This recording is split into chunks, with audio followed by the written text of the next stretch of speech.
Pernah kan setiap tahun sekali di Jumat Pahing, di hari malam Jumat di Jumat Pahing itu kan setahun sekali kan mengadakan pewayangan. Dan setiap jika misalkan terlambat atau tidak diadakan itu membawakan korban di saya situ. Di sana.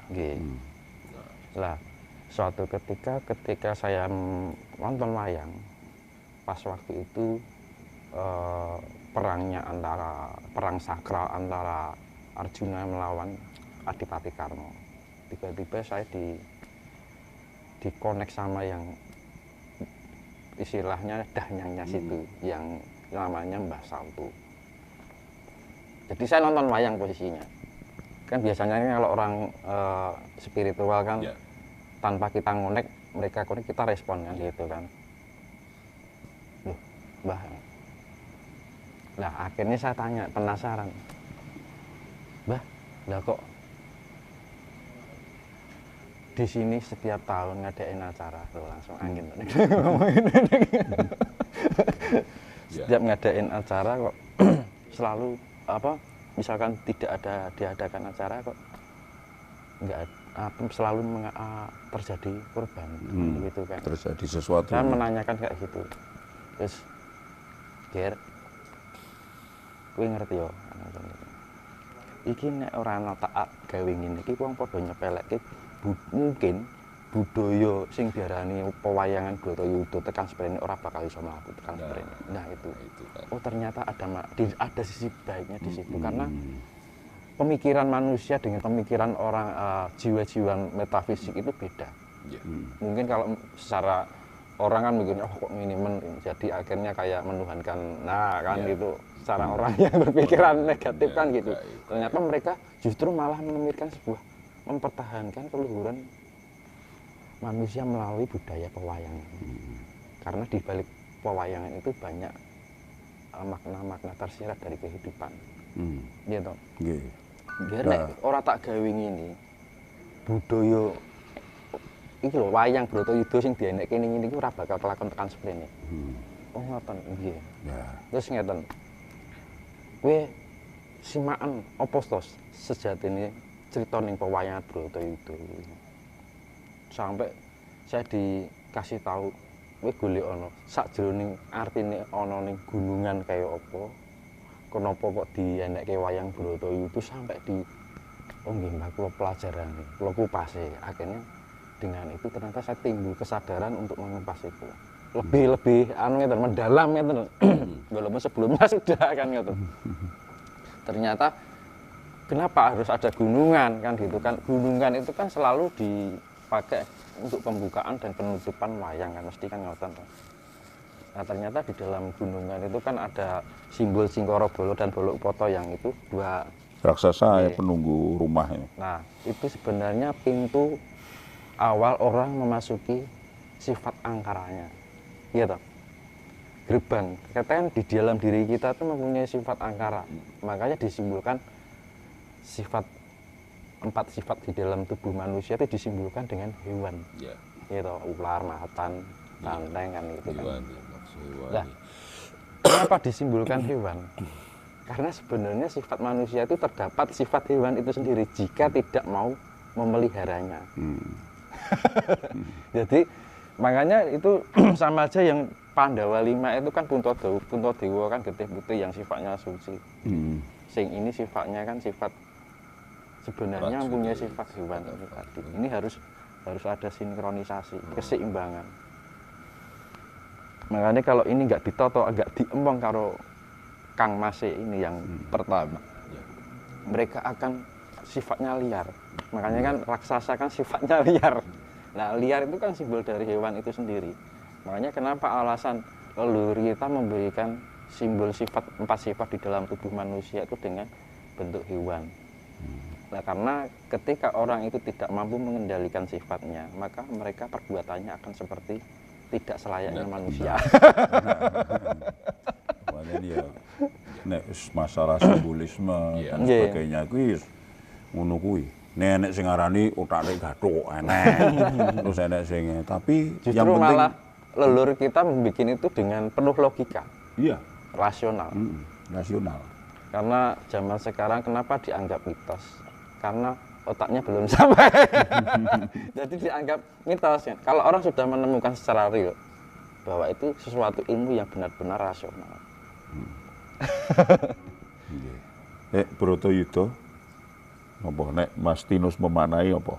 Bratayuda apa Bratayuda Jaya Binangun apa Brontayuda? Kan ada penyebutan ya Barata, Broto sama Bronto. Gitu kan. Kalau Baroto itu kan sebenarnya kan di dalam kehidupan itu kan saudara artinya gitu. Nah, di dalam diri kita kan ada sifat unsur positif dan negatif. Dan itu menjadi satu kesatuan di dalam tubuh. Berarti kan satu saudara. Gitu. Di dalam diri perang. Di dalam diri ini memerangi antara positif dan negatif. Arep ngakoni apik apa arep ngakoni elek. Itu harus perang terus. Dan ini dengan peperangan ini secara jagat alit ya. Kalau jagat gede ini ya nanti sendiri lagi. Itu akan mengikuti juga keselarasan antara karena jagat cilik dan jagat gede itu kan suatu cerminan. Nah, ini ada peperangan antara unsur positif dan negatif ini sampai hingga menemukan titik keseimbangan. Karena di dalam kehidupan alam semesta ini akan terwujud jika ada unsur positif dan negatif. Gitu. Makanya kan nek listrik ini kan ada unsur positif dan negatif. Dan ini menghasilkan arus listrik yang lampu itu, cahaya itu. Nah, listrik itu juga bisa muncul listrik kan ada perputaran yang namanya magnet itu kan. Nah, magnet itu dihasilkan dari hasil perputaran. Mulai diarani wong cakran. Gitu. Makanya di dalam wayang kan mesti selalu ada hitam putih. Ya. Gitu Mas. Makanya nggarap wayang bareng ki jane ki ya piye ya. Kita itu jane nek saat-saat ini mungkin ada sesuatu yang hilang. Okay. Jadi hilang dari ranah wayang itu sendiri. Yang mana dulu-dulunya kita itu mendapat banyak dari wayang itu. Jadi pedoman hidup ya.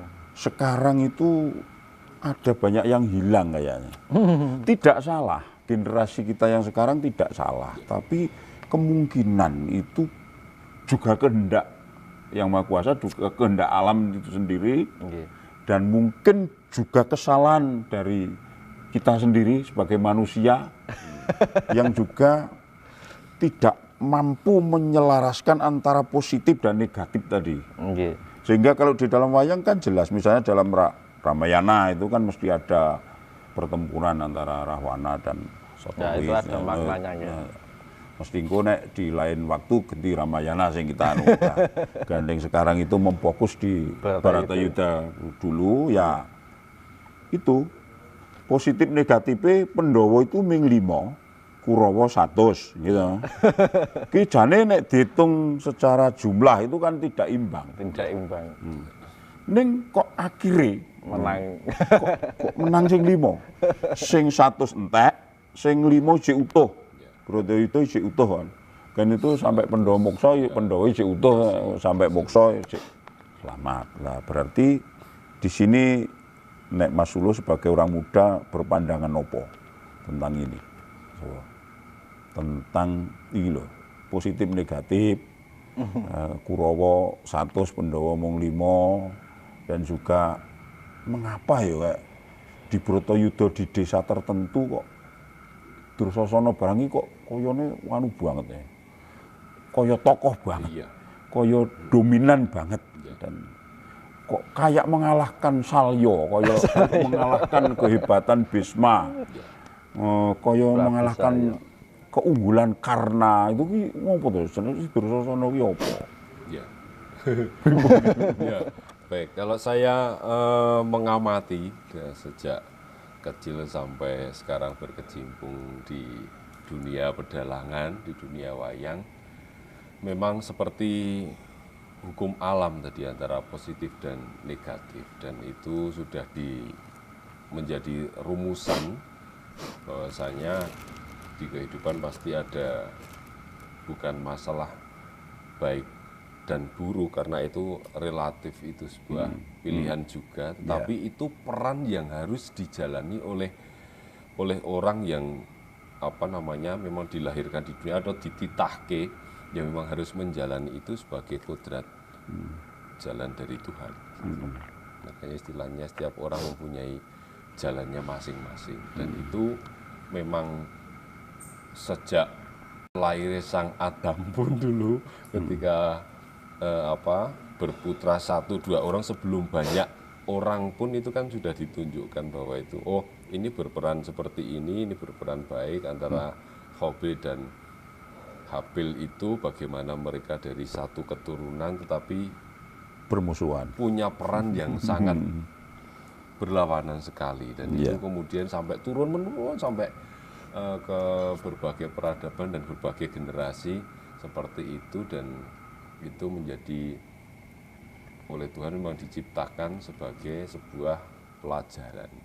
Jadi kemudian yang di Bratayuda, kenapa itu menjadi penting saya kira, dan uniknya di berbagai daerah itu mereka mempunyai bobot atau mempunyai spesifikasi babak dalam Bratayuda itu yang dinilai penting, ya karena mungkin syarat akan nilainya. Nilai yang ingin ditanamkan di daerah ini mungkin sesuai dengan kehidupan masyarakatnya, atau terdahulunya itu ada sejarah apa mungkin, itu yang paling pas untuk mendidik masyarakat di daerah ini itu yang yang ditonjolkan adalah di bagian jambaan semisal. Karena apa? Karena di situ mungkin ada kisah yang sangat dramatis ketika Bima harus menyelesaikan Sumpah Drupadi semisal, atau membawa misi-misi kemanusiaan yang lain seperti yang pernah diteliti Pak Purbo di pendopo kampus dulu itu. Jadi bukan hanya masalah dendam dan saling membunuh saja, atau masalah menuntaskan angkara murka tadi, karena bagaimanapun antara angkara murka dan kebajikan itu kan harus seimbang. Bahkan kalau dinilai dari satu sisi, satu kacamata, Bima melakukan pembunuhan yang sangat brutal, bahkan melakukan mutilasi dan lainnya, itu kan sudah sifat hewaninya atau ngiwake rasa kamanungsan dengan bahasa lain seperti itu. Nah, kenapa itu harus terjadi gitu ya? Karena penyeimbang di situ. Kalau di beberapa kepercayaan seperti Hindu gitu, Bima sudah berperan sebagai Siwa Bhairawa. Jadi sudah memang dia harus menyelaraskan dunia ini meskipun harus dengan membasmi dan merusak. Sebagaimana yang Maha Kuasa, Tuhan juga melakukan itu pada kehidupan ini. Kadang orang harus dikurangi dengan adanya bencana alam, dengan adanya sesuatu hal, kecelakaan atau apa, yang itu mesti ada kerusakan begitu. Jadi itu kemudian ada yang Karno Tanding, ada yang Abimanyu, Ranjab. Nah, yang uniknya juga di bagian Abimanyu Ranjab ini, karena ada beberapa konvensi dari masyarakat itu yang ini tidak boleh dilihat oleh ibu-ibu hamil, ini tidak boleh dilihat oleh orang-orang tertentu gitu, karena ya itu punya imbas secara psikologis ternyata. Ya, dan banyak hal tentang itu, makanya Bratayuda itu menjadi suri teladan yang bagus. Ditradisikan kemudian gitu. Sebuah konsep pembelajaran yang ditradisikan gitu. Jadi itulah saudara, jadi kita sebagai bangsa yang mempunyai kebudayaan, terutama kesenian wayang ini sendiri yang sangat luar biasa. Jadi kalau kacamata saya sendiri sih, saya itu ngiwo ya oke, nengen ya oke. Pokoknya dari kacamata apapun saya menghasilkan baik. Iya, karena Karena Self pada balance. prinsipnya itu adalah dharma hidup. Dharma kewajiban. Dalang itu melaksanakan dharma hidupnya melalui kabisane atau kepiawaiannya atau apa yang dikuasai tentang seni itu sendiri supaya berguna bagi kemaslahatan umat dan juga paling tidak minimal pada dirinya sendiri dan pencerahan pada dirinya dan juga keluarga. Karena begini, kalau dari sisi filosofi ya memang ya macam-macam lah, ya, monggo saja ngoncei. Dan bukan hanya Brotoyudo, banyak lakon-lakon lebet yang seni Cekoneng, apa kuwi, Bimo Suci dan sebagainya, banyak yang mempunyai makna-makna yang sangat dalam, Sastro Cindro dan sebagainya. Tapi kalau saya sendiri juga sebagai orang praktisi dan juga Mas Luhur juga dalang juga orang praktisi, jadi cara memahaminya tergantung konteks kalau saya, tergantung konteks. Jadi kalau sisi Mas Tinus dengan ilmu teknologi dan juga metafisik, supranatural dan sebagainya, karena penerawangannya kan lain, karena memang orang itu kalau mempunyai indera keenam dan katakanlah bisa membaca situasi dan bisa berbicara langsung dengan gaib dan sebagainya, itu kan luar biasa, itu kan tidak semua orang bisa begitu.